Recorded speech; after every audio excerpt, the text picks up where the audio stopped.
This podcast represents the opinions of our hosts and their guests only. The content here should not be taken as medical advice and is for informational purposes only. And because each person is so unique, please consult your healthcare professional for any medical questions. Welcome to Once Shattered, Picking Up the Pieces, a podcast devoted to changing the way eating disorders and mental illness are viewed in our society. With your hosts, Jack and Linda Major and Ellen Bennett. Today's guest is Debra Spector. Debra Spector is a registered and certified dietitian-nutritionist who has upheld a private practice since 1990 on Long Island, New York, Nassau and Suffolk Counties, as a nutritional therapist, mentor, educator, entrepreneur, and consultant. She holds an undergraduate degree from SUNY at Oneonta and received her master's degree along with completing her internship at Long Island University. Debra specializes in eating disorders and treats adults, teenagers, and adolescents. Her philosophy is meeting everyone's needs individually and guiding them to achieve a normal relationship with food, weight, and body image. In addition, Debra strongly believes in guiding teenagers and adolescents away from the good food versus bad food or healthy versus unhealthy philosophy, and to encourage them to find a way to make all foods fit. Debra also authored the book, The Things I've Seen People Do With and Without Food, which has recently been chosen to receive the Pinnacle Book Achievement Award as one of the best books in the healthcare category, Winter 2022. Her decision to put together this book of collections was primarily based upon the fact that she believes most people who struggle with eating disorders are either silently struggling alone or misunderstood. Debra believes everyone who struggles with an eating disorder should find their inner voice and be heard. More importantly, she wants those suffering to know that they are not alone. All the links from today's show are in the show notes. Welcome, listeners, to Once Shattered, Picking Up the Pieces. We are two moms and a dad who are stopping the stigma and starting the conversations that need to happen regarding mental health and eating disorders. Our very special guest will be with us momentarily, and I'm so excited about this podcast. But first, I'd like to welcome my co-hosts, my husband and best friend, Jack Major, and our dear friend and fellow advocate, Ms. Ellen Bennett. Thanks, Linda, and welcome everyone. And Ellen, glad to have you back. You missed the last episode and it wasn't the same, so glad you're back with us today. I'm back. I missed everybody. I love this. This is part of who we are and who we are becoming. So it's so great to be here again and continuing the conversation. Okay, so now I'd like to welcome our special guest, registered dietitian, nutritionist, and certified in eating disorders. She's also the author of a wonderful book, Things I've Seen People Do With and Without Food. And as part of the introduction, I'd like to read a few quotes by our guest. And these are Debisms. These are her own personal little quotes. And one of Deb's Debisms is, "Your body is the least interesting thing about you." And another one is, "Sometimes you need to feel uncomfortable until uncomfortable becomes comfortable." Thank you so much, Deb. It's a beautiful book, and we're so glad to have you with us today. Thank you so much, Linda, Jack, and Ellen. I am so grateful to have this open discussion on something that I feel after 32 years in practice is extremely still misunderstood. Thank you. Well, welcome, Deb. It's a pleasure to have you here, and we're honored to have you here.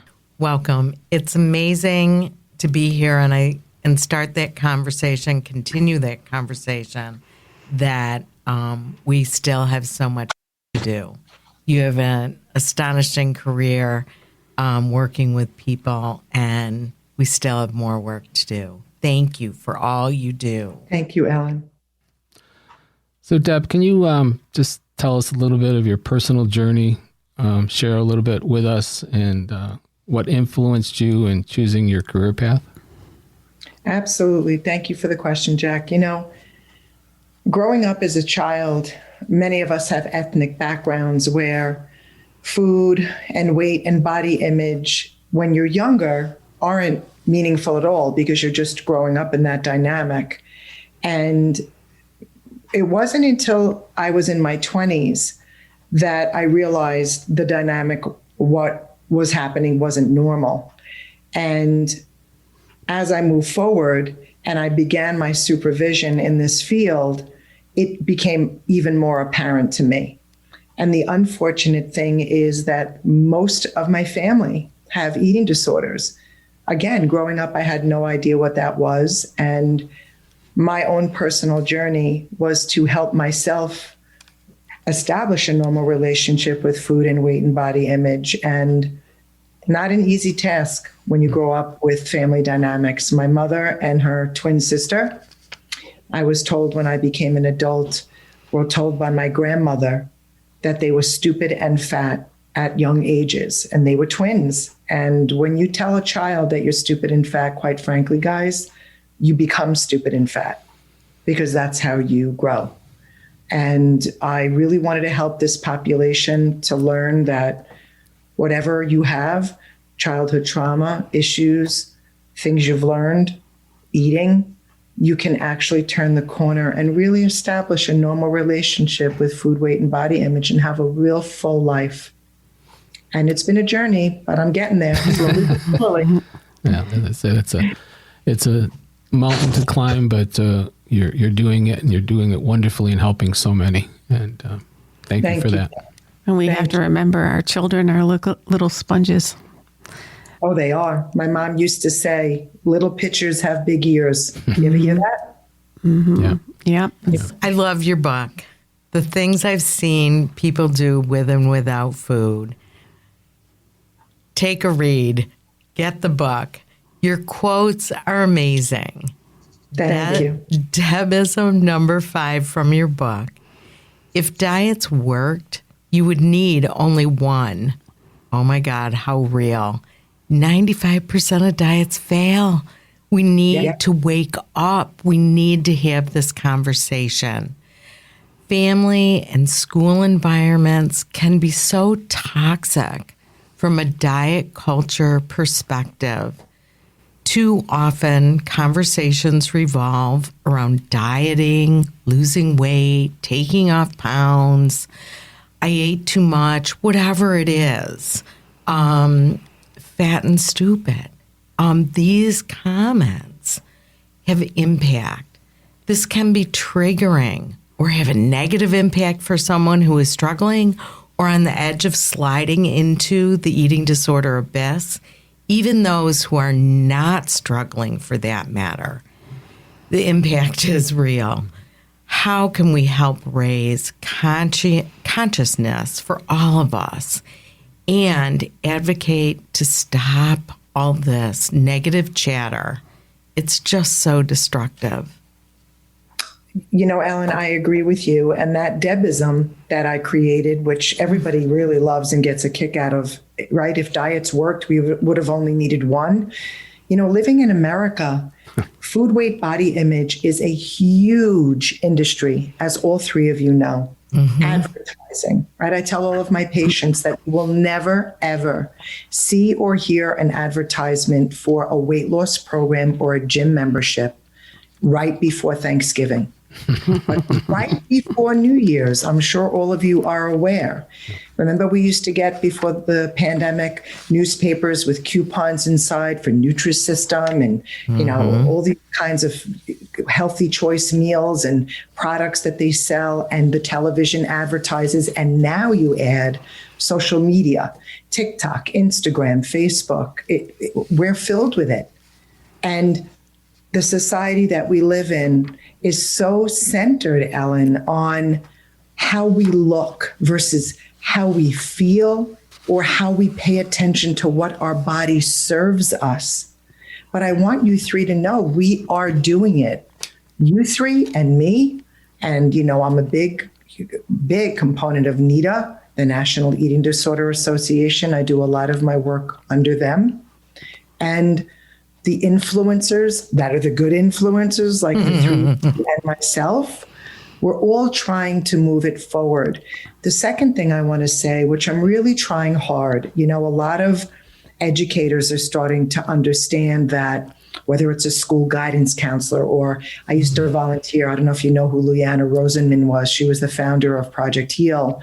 As a young girl, my own kids went to the Comex school district. I had met her, and I used to volunteer up in the health classes because the curriculum has to change in the schools. My own son, I want you guys to know, who's now doing well, an adult living in Connecticut on his own. He comes home from health and he says, "Mommy, I'm never eating McDonald's again." And I said to Jake, "Why is that?" And he said, "Well, they showed me this movie," and he was in 7th grade, by the way, called Super Size Me, where it was if you've never seen this documentary, it was a man who ate McDonald's every day for 30 days and he almost died. And I said, "Well, Jake, you know that if you ate an apple every day for 30 days, you probably wouldn't feel well either." So it's unfortunate that there was no dialogue for these young children who then became terrified to eat fast food. And there's the breeding ground of an eating disorder, right? Yeah. That's all it takes. All it takes, right? Right. Yeah. Yeah, I remember, I'm a pharmacist since 1975, so that's hard to believe. 47 years? 47? Yeah. And I remember all the diet pills that were out and over the counter. And I won't mention the names of them, but most of them had caffeine in them. There were high doses of caffeine, like 200 milligrams of caffeine, or a decongestant, phenylpropanolamine, which is a nasal decongestant that you use for allergies and colds because it's a stimulant. And that was all that was in those, but they flew off the shelf, and you couldn't tell people they were worthless. You couldn't tell them that, these aren't really something that's going to help you. And, but like you said, the industry is a multi-billion-dollar industry, and marketing is key to it all. And But we have brains, and we're enriching our brains, and we're getting better. We have to get better quickly, very quickly. Agree. Deb, in your book, I love that you began with your own journey and lived experience and shared your wisdom and what you've learned through the many years of working with your patients. And you closed with testimonials and letters from your patients. And it was so orchestrated and insightful, and I think it just came together perfectly. So having written our own book, Jack and I can appreciate all the hours and work that goes into writing a book. And we can also understand somewhere along the line saying, what was I thinking? I can't do this. Why did you decide to write this book? And what kept you going? It's so interesting, Linda. I have to tell you, the 5-year journey of a dietitian. Half the world doesn't even know what a dietitian is, that we only work in hospitals.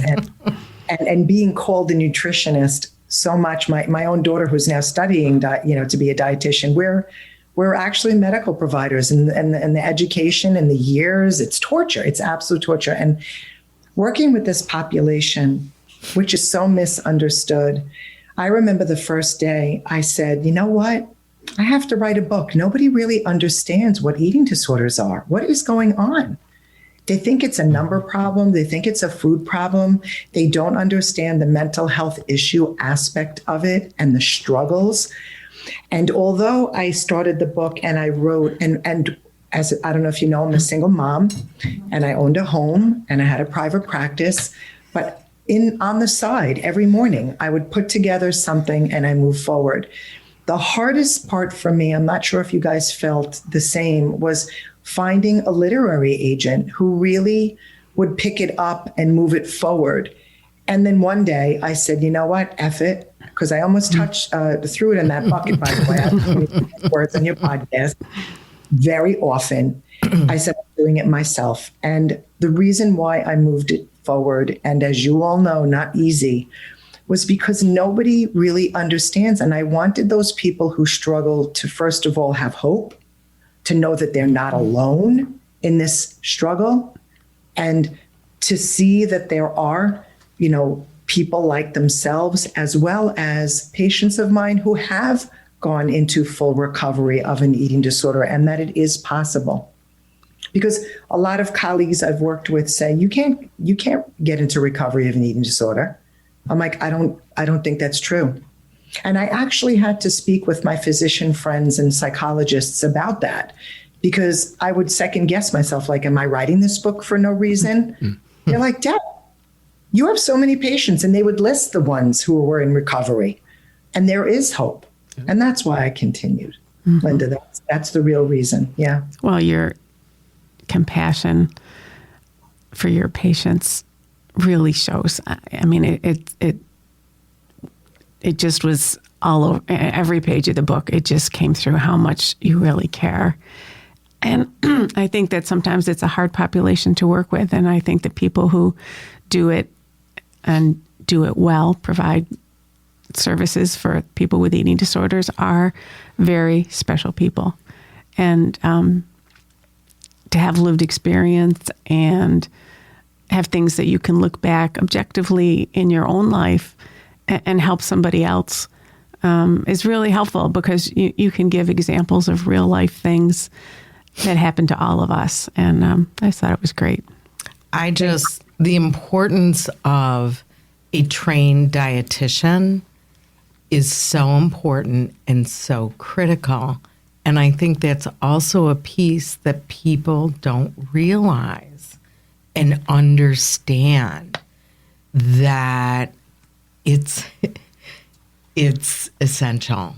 Your role in recovery is so, so important. And that connection between patient and dietitian is an it. It's an it. It just, and the validation and understanding, just forever grateful for all the dietitians that, like you, having observed the positive and the negative.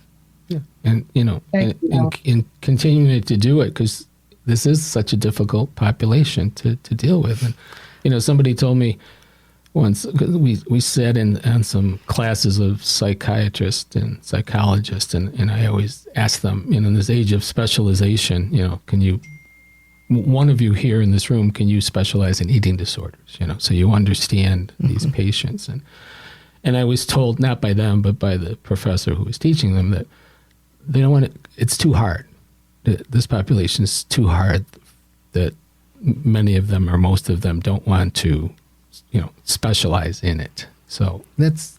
But we're going to change that. Yes, and we're going to change that. Keep begging for it, and I'm so grateful. Our book is in at least one class at Columbia Teachers College that, the students there have to read the book, and it's part of their grade, and they send us questions, and so, more and more of those people have to hear the real stories, just like you have in your book. Thank you, Jack. And just, Alan, it's interesting. I had a patient of mine who was very resistant to getting help, because previous to seeing me, you won't believe it, she had seen 13 other nutritionists. None of them specialized in eating disorders, and each one meal plan after weighing forward, not appropriately having the right training and supervision, they actually made this young woman worse. Oh, I believe it. Yeah. I've seen it. And boy, yeah, right, Ellen? It was really difficult to have her, trust me, that I was not like them, and to work very gentle in the beginning, because I do have a strong personality. Everybody who knows me in the field knows that, and I'm not embarrassed by it. Yeah. But, you have to know how to work individually, where they are in that moment, and slowly move forward. Yes. And there has to be a connection with the therapist, with the dietitian, with the nutritionist, with the physician. Sometimes Absolutely. People just aren't a good fit, different personalities. But I think that's first and foremost, that there has to be a real trust and connection there. And certainly your education and understanding eating disorders is vital. It just, when you're working with the patient, because it's complicated and everybody's different. Yeah. Agree. Yeah.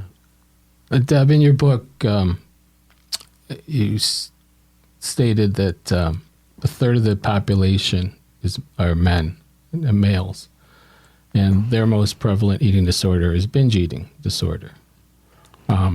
We can't always tell someone has an eating disorder just by looking at them.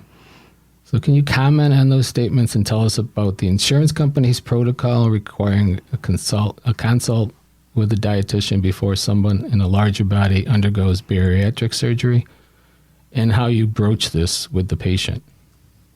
Absolutely, Jack. It's so fascinating. There's such a stigma. My Debism number 12, the most ignorant thing you can say to somebody, you don't look like you have an eating disorder. And quite frankly, an eating disorder, as we know, doesn't have a look. It's an emotional, internal thought process. And men, especially in today's society with the movement that we actually have, which I never had as a child, it portrays itself as you have to be a young girl to have an eating disorder.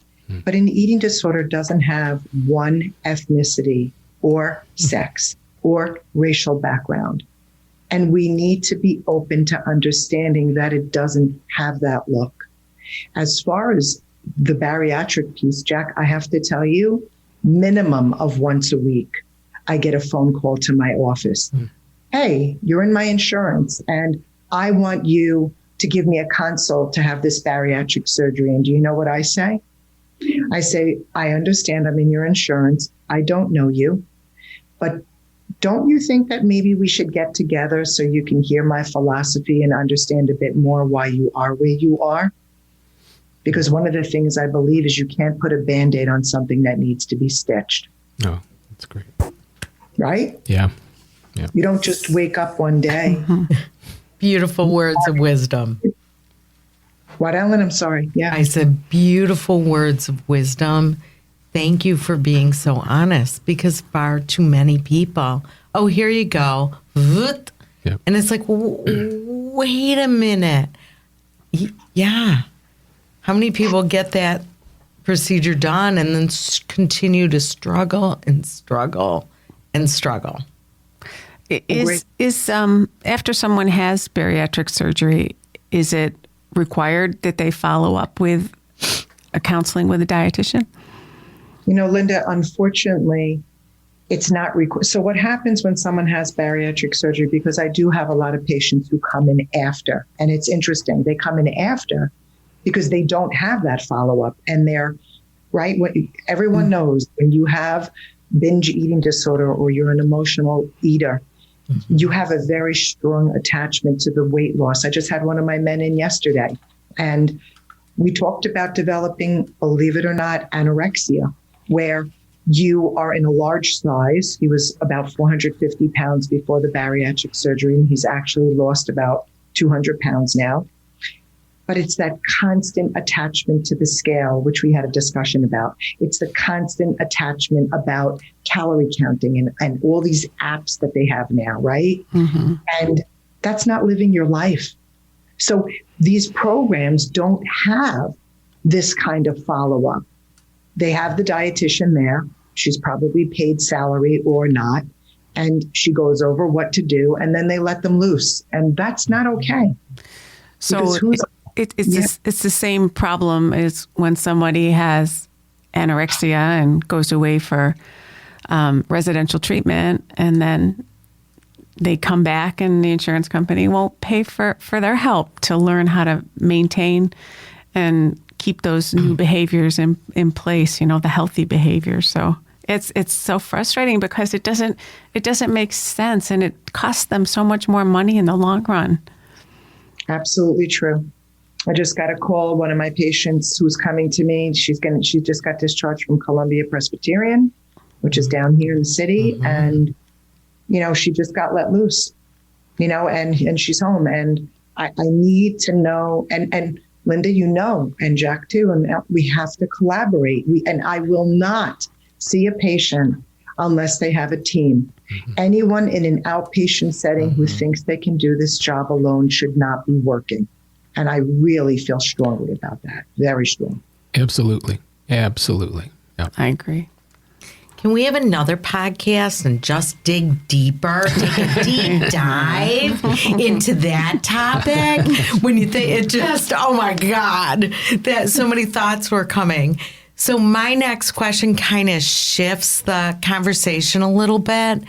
And one of the things that struck me in your book was you mentioned size 0.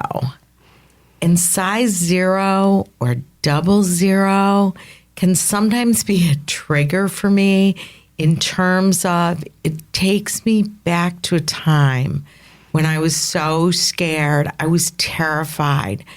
I was like, what is this thing, a size 0? Whoever heard of it? And that was the size my daughter wasn't wearing. And I was just like, oh my God. And she was in recovery. So that I just am like, oh God. So you can see I'm like fully triggered. How can we help?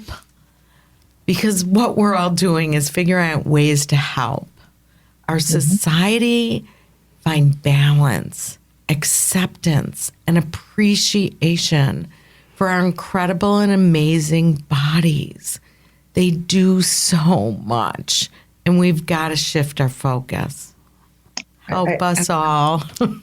Yep, I totally agree. I remember, when all three of us are around the same age, when I was a kid, they never had, as you say, Ellen, a 0 and 00. And I remember the first time I saw it, and I was already in the field working with eating disorders. I said, oh, here we go. Mm-hmm. And then I thought even deeper, like, what does that mean? A size 0, 00? Are we not supposed to be here? Are we supposed to be gone? Like, what kind of message is that sending? It's absolutely mind-blowing. And you know what's interesting?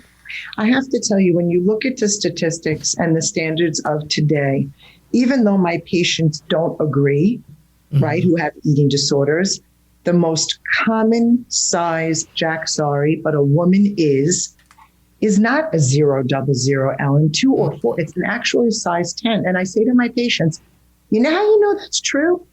Because when you go to a really upscale clothing store, all right, you don't see size 10 or 8 or 12. You see those 00s, Ellen, and the 0s and the 2s. And also, maybe the 18s and 20s and 22s as well, because all the people are wearing those middle sizes. But the message is so convoluted that we have to think and educate, right? So you're going to say, Deb, how do we do this? Well, the education starts at home, where parents are not standing in front of their children like my chapter, Linda, right? On mother-daughter relationships saying, I feel fat. These clothes are too tight. Embracing the fact that I'm in postmenopause. My body is not the same body as the kid, all right? Yeah. And maybe when my daughter was younger and I would donate clothing, she didn't see me throw away my really expensive suits when I worked clinically, because guess what? They didn't fit. And it was really hard to donate those expensive suits. But what was I? Why were they in my closet? It wasn't serving me anymore. So I feel like we need to learn to accept our bodies for the changes we have. I say to my patients, guys, you're sitting in my office, and quite frankly, you're not in a training bra and panties that match anymore. Why are you thinking you need to be wearing them? Right?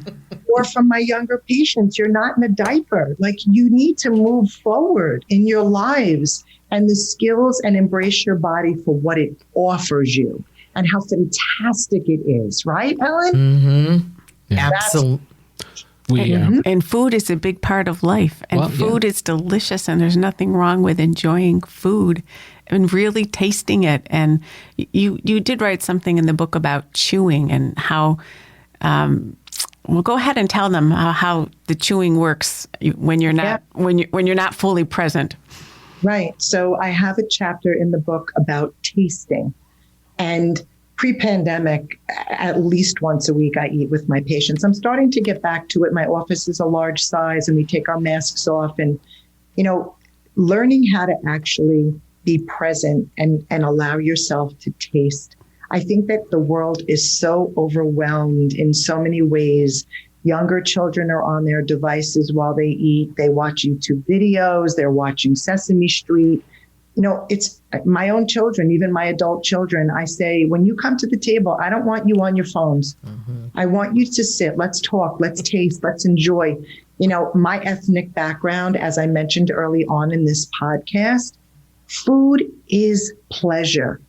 Our cooking, me cooking and baking with my grandma and my mom, and we'll do a family Zoom every week. My kids get such a kick about it. That's all my mom talks about is food. I mean, she thanks me every day about educating her about eating disorders and her own struggle and where she is now as an 80-year-old woman. I'm grateful for her being alive in my life, and how we don't talk about our bodies anymore. We talk about how wonderful life is and being together is, because that's really what life is about, guys, isn't it?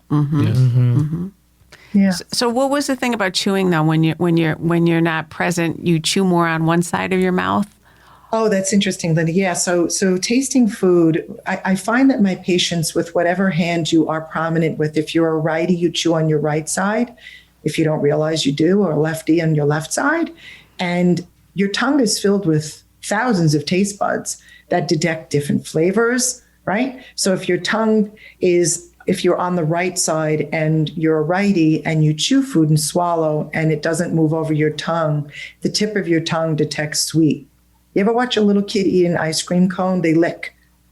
And when they're done, they're done. They really are. The parents, they get the ice cream cone and parents finish because they grow up thinking never waste food. But a kid is satisfied. But as you get older and you're so attached to whatever you're doing, you're not really getting that full flavor, Linda, on your tongue. And that's why you need to move food over it. Yeah. Interesting. Yeah. So in your book, you refer to the term body movement as opposed to exercise. And I feel that this was intentional. I don't know why. Can you tell us why? And can you also tell us how do you encourage and help those in smaller bodies and those in larger bodies learn the appropriate amount of body movement for them? Yeah, I'm happy you actually did pick up on that. A lot of people ask me this question. I feel like in our society, the word exercise has a direct connotation to the way we look, shaping, sculpting, weight loss, and the way we look. Whereas body movement is actually part of self-care. All right? When I have to really discuss with my patients or go against societies that encourage exercise every day for 30 minutes. I want you guys to know nobody's capable of doing that. So my patients either feel bad and feel short of doing it. So we have developed in my community gentle body movement, which is self-care, circulating your blood, working your heart, your lungs, getting the blood, getting your heart rate up. Jack, you're a pharmacist. You're medically trained like me. Your brain doesn't work like other normal people. But it's not something we really need to be doing every day. All right? Because if you have a goal of doing something every day and you can't do it every day, boy, oh boy, do you feel like a failure and you feel bad. So in the world we live in, when we have an on-off kind of thought process, that's why we fail. Okay? So if we really learn to move our bodies for that circulatory system work 2 to 4 days a week and get our heart rates up, maybe 30 to 60 minutes, it's an easier, gentler mindset, isn't it? Yeah, absolutely. Yeah. And it's realistic. It's realistic. It is.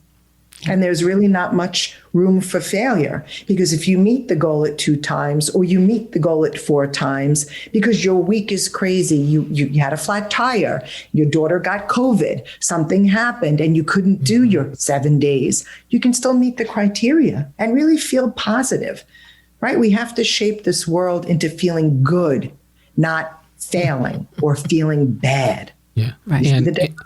And if somebody misses a day or 2 days or whatever, then they think they got to make it up the next day. So instead of a half hour, it's an hour, So Correct.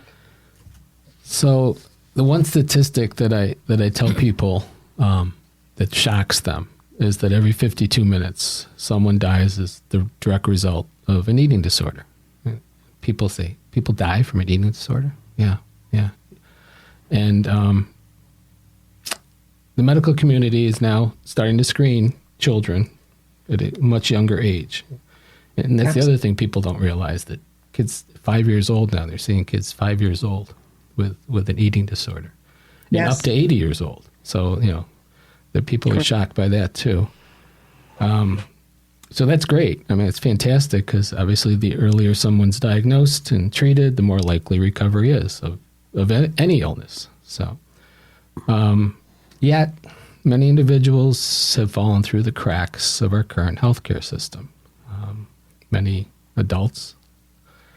So how do we get them the care and the treatment they need and help them better navigate the healthcare and the insurance system?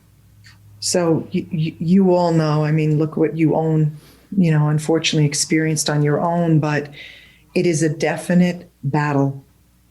Jack, I can't even begin to tell you how many of my patients, as you know firsthand, can't get healthcare and treatment because their insurance doesn't cover it. And they're unfortunately home, struggling, and dying. The opposite is true as well, because of the stigma about weight and the criteria that they have in the healthcare industry about weight, BMI. Okay? I have patients who are what I would diagnose as anorexic in large bodies, like we were talking about with those bariatric patients.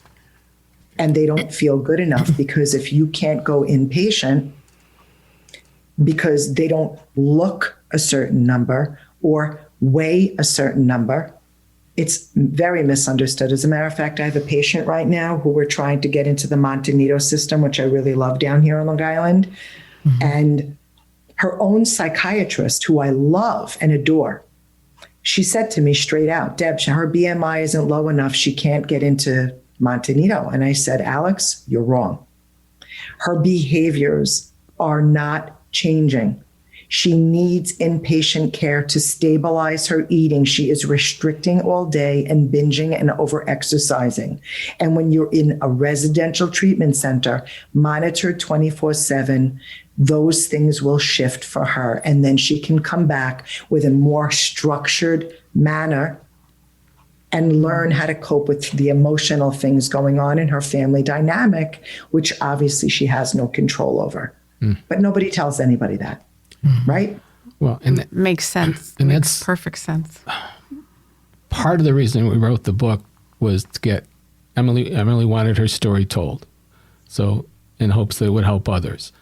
So we wrote the book, and I want other people, they don't have to necessarily write a book, but they need to tell their stories. They need to tell when the system is failing their sons and their daughters and their husbands and their wives or whoever it is, because the people in the medical community and in the insurance industry need to know these people aren't here anymore. These people died, Correct. They need to have a name and a face on that number every 52 minutes, because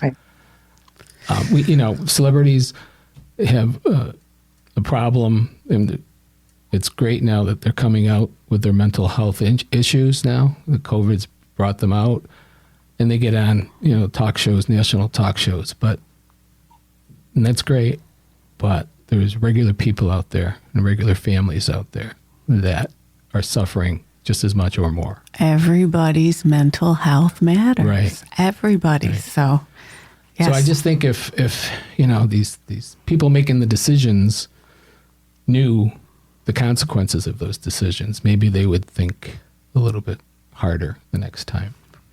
I agree. I totally agree. We have hope, though. We have hope, yes. And we're working at it, and we keep pushing the envelope a little bit more, and continuing the conversation. So again, I'm going to shift a little bit here. Your book refers to the importance of individuality and working with each person to achieve overall wellness and balance, because each case is a little different. There's nuances. There's things that make it unique. Somehow it seems we've lost the connection to the beauty of being one of a kind. By design, we are amazing, beautiful creatures. We have forgotten. We also have forgotten that we are enough. We are enough. We need to reclaim, all of us, our inner power. What are your thoughts? What should we all be doing individually? I strongly believe it begins with each of us individually making those little changes, and then collectively to honor the truth. Ellen, I could not agree more. In this society where it's not a one-size-fits-all world, and we are not robotic, although I have discussions with my children, if they're chipping animals, one day we will be robotic, but it's not at present, okay? And I get patients that are very multifaceted, Ellen. They're in large bodies, small bodies, medium bodies. They come with lab work that unfortunately is, not so great sometimes, and other medical conditions. I am first trained as a dietitian. My specialty is eating disorders. People that work with populations need to be mindful about the individuality of each person that walks through their door. My patients are like, Deb, I want you to go over my blood work with me. My doctor sits in front of a computer and doesn't even go over it. It's on a portal. And then what recommendations can you make? Which again, Ellen, being trained with eating disorders, you can't take away from someone or shun them about food. They already feel bad about eating and frustrated and guilty. But it's about shifting things again for their individual needs, which they so appreciate. You understand? It's wonderful to shift it in that sense. Yes. Yeah. And sometimes they need help breaking it down. Here's where we are. Here's where we're going to go. And it becomes so important. And empowering for them, because it gives them a sense of control without feeling those negative feelings, which, as you all know, negative thoughts are strongly attached to that eating disorder chatter. I think that's one of the hardest things for people to understand is how negative and how constant and how overwhelming that becomes. And again, because you can't tell by looking at them. You can't tell.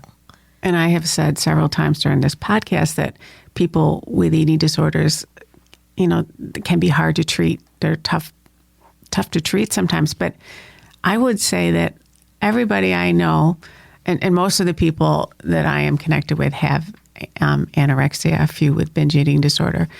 But I would say these people that I know, and it's more than 2 or 3, it's more like, dozens, they're wonderful human beings. They're sensitive, they're compassionate, they're kind, but they are hard on themselves. They're just so hard on themselves, and it breaks my heart. And Emily was just a wonderful, wonderful person. Katie was a wonderful person. So we just have to keep moving forward and hoping that we get this better and better so that we don't lose any more people to eating disorders, because we need them. They're wonderful people and they contribute so much to society. They're bright, they're compassionate, they're living beings that make our society better. And I just want to say that. Our time is almost up. And I want to thank you so much. I would love to meet you someday, Debra. I really would. You're not that far away. This has been so informative and enlightening, and we thank you for being here and sharing your experiences and your insights with us, and for the beautiful book. I do encourage our listeners to purchase this book, The Things People I've Seen Do With and Without Food. It's a quick read. It'll stay with you. Linda, that was wrong. The Things I've Seen People Do With and Without Food, right? Yeah, no. Yes. Yeah. The name of the book is The Things I've Seen People Do With and Without Food. What did I say? You said it wrong the first time, but leave it to my husband. Leave it to Jack. Anyway, it's a wonderful book, and I would encourage you. You won't regret reading it, and you will keep parts of it with you forever. Your patients are fortunate to have you, Debra, working with them as a dietitian, nutritionist, and mentor. And the testimonials at the end of your book speak volumes. Is there anything more that you'd like to share with us or leave us with today? I absolutely would. First of all, I want to thank all of you, all three of you, for allowing me to come and speak openly with you. I want to say that I'm so sorry for your loss, and I've unfortunately been part of that in my practice. And everyone needs to be aware that moving forward in recovery is possible. It's actually possible. Read the testimonials in the back of my book. My friends who are physicians and psychologists from all different walks of the earth, even trauma psychologists who have helped me gently guide you on a very misunderstood struggle. And to please know you're not alone, that we are here, and we are here to support and help move you. And I'm grateful for this podcast and all three of you. You're delightful. Thank you. Thank you. We're so honored to have you today. Continuing the conversation is so important. Telling the stories raises awareness and helps others understand you are not alone. And I love your line, the struggle is real, and making that connection to eating disorders, because it's so true. And for me, your book confirms how complex eating disorders are, but also how recovery is so possible, and the importance of working with a team. This beautiful collection of insightful, real, and relatable experiences. Thank you. Your book brings renewed hope. Thank you. Thank you. Thank you, Ellen. Well, Deb, it was a pleasure having you with us today, and I'm sure our listeners will take away many, many things from this podcast, many important things. I hope you've learned a lot listening to Deb today. Please help us get the word about One Shattered Picking Up the Pieces. Everybody's mental health matters. Everybody knows somebody. So tell your friends, share this podcast, rate and review it on the platform you're listening to us on. And the audio of the podcast is also now will be available on the YouTube channel, One Shattered Picking Up the Pieces. I want to shout out to Scott at Rockvox Recording and Production. He's a tremendous sound engineer, producer, and person, and he expertly produces our podcast and so much more. This is a place to record your podcast, record your audiobook, or do a legacy cast for your loved ones.